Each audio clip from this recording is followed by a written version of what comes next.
Monsoon क्या है? वर्षा कैसे होती है? आज हम जानेंगे मानसून के बारे में। आम बोलचाल वाली भाषा में भारी वर्षा वाले दिनों को मानसून कहते हैं, लेकिन ऐसा नहीं है। इसकी अलग प्रक्रिया है। मौसम बदलने से हवाओं की दिशा बदलती है और हवाओं की दिशा बदलने से बारिश होती है। मानसून अरबी शब्द मौसम से लिया गया है। अरबी भाषा में मौसम शब्द का अर्थ होता है ऋतु, सीजन, मौसम। मौसम बदलने के साथ हवाओं की दिशा बदलती है और हवाएं अपने साथ पानी लेकर आती हैं। आइए समझते हैं ये हवाएं अपनी दिशा कैसे बदलती हैं और पानी कहाँ से लाती हैं। सूर्य की किरणें जब पृथ्वी पर पहुंचती हैं तो स्थल वाले भाग और जल वाले भाग को गर्म कर देती हैं। स्थल वाले भाग जल्दी गर्म हो जाते हैं और समुद्री जल को गर्म होने में टाइम लगता है। गर्मी के दिनों में उत्तरी गोलार्ध में सूर्य नज़दीक होने के कारण उत्तरी गोलार्ध अधिक गर्म हो जाता है और पृथ्वी पर समुद्री जल और स्थल का वातावरण बदलने लगता है। स्थल समुद्री जल के मुकाबले अधिक गर्म होने के कारण स्थल पर गर्म हवाएं चलती हैं और समुद्र पर ठंडी हवाएं चलती हैं। गर्म हवाओं में प्रेशर कम होता है और ठंडी हवाओं में प्रेशर अधिक होता है। और अब आइए जानते हैं हवाएं किधर से किधर जाती हैं। ये हवाएं ज़्यादा प्रेशर से कम प्रेशर की ओर जाती हैं।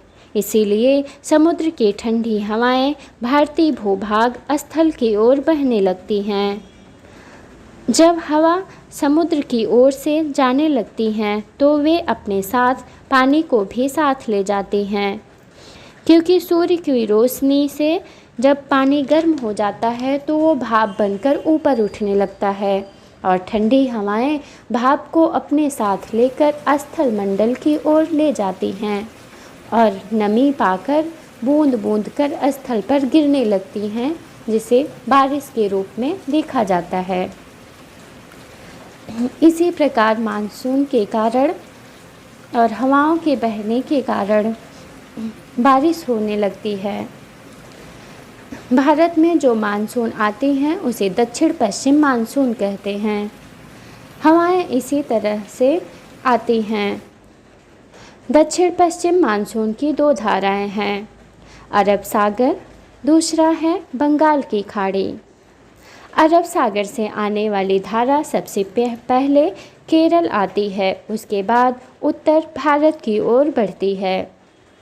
बंगाल की खाड़ी से दूसरी धारा जो आती है ये भारत के पूर्वी हिस्से में प्रवेश करती है, जैसे कि पूर्वी भाग वाले में वर्षा करती है, जैसे पश्चिम बंगाल, बांग्लादेश और असम जैसे राज्यों में। हिमालय उत्तर दिशा में एक दीवार की तरह काम करती है जो मानसूनी हवाओं को वापस लौटा देती हैं। फिर बारिश के बाद ठंड आने पर नमी वाली हवाओं को ये हवाएं समुद्र की ओर ले जाती हैं। इसलिए ठंडी में शुष्क हवा चलती है और हमारी त्वचा रूखी हो जाती है। दोस्तों, वीडियो इन्फॉर्मेटिव लगा हो तो लाइक, सब्सक्राइब और शेयर करें।